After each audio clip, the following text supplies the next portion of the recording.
Right, new wheels. Yes. That is why we're here today. Yes. New wheels are going on the car, which has been a long time coming. I've resisted, and today is finally the day. So, yes.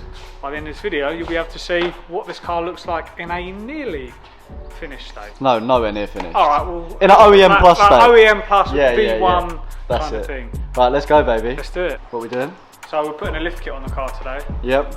So we're going to make the first off-road. Off-road? Yeah, first off-road M240. Sick. Well, it's nearly finished now. To be fair, they're definitely smashing it out. That's looking good. So these are the stock wheels that we're changing out. For stock wheels, they look pretty nice, to be honest. Sneak preview of the new wheels. Not showing you properly yet, but they're black. This is a shit idea. Right, Jack's about to chuck them on. I'm the mechanic here today. Yeah, boy. Damn. These are gonna look sick. Yeah.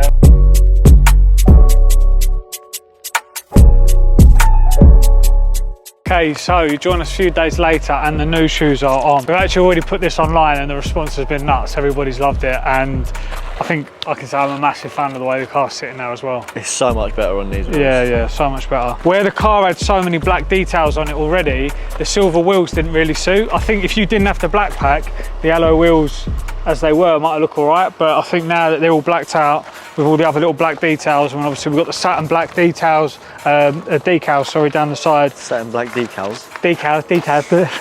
They're the same as obviously these wheels. They are a bit dirty already. I've done about 500 miles and it sits so much better. Yeah, we probably would say this is the perfect fitment if you want to run the stock tyre sizes. Yeah, so I'll give you an idea of the specs. So on the front we've got a 19 and these are a 9J. And the offset in these is an ET18, and they've just got a really small 5mm spacer on it to get the fitment just right. And then on the rear, we've got 10J, and this is an ET24. Put the specs down on the screen in case you miss them. Yeah, 19 all the way around, and obviously they've still got the stock tyres, so we have got a nice stretch on the rear.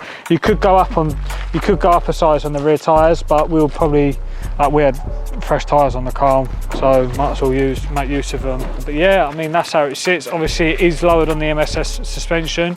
I went down to MSS last week just to get the kit signed off by those guys, and they basically said they're really happy with how it sits as well. We have actually got another 5mm we could lower on the rear, but I think we're just going to leave it as is, because the guys at MSS also said, like, after about 1,000 miles of driving on the springs, the car is going to probably drop by about 5 to 10mm again, even based on what it is, just because as the springs sort of settle into their resting place. But yeah, let us know what you think. We're really happy with it. Car's driving lovely now. I guess we'll see you guys next time. Yeah, see you in the next video. We've got plenty more coming. We just filmed something exciting today, which is the next AUTOID shop car. And yeah, like, comment, share, subscribe, blah, blah, blah, blah, blah, blah. Yeah.